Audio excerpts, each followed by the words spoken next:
সকালের খাওয়া। বেগুনের দিনে আমি বেগুনটা খাই, প্রায় ডেইলি আমাদের বাড়িতে বেগুন হয়। ভাত, ঘি অল্প, একটু বেগুন ভাজা, আর এটা চচ্চড়ি, সব কিছু মিক্স সবজি টাইপ।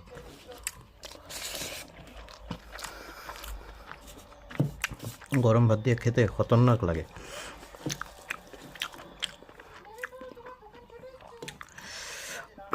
বাঁধাকপি, ফুলকপি সব ডাটা টাটা সব দেওয়া আছে,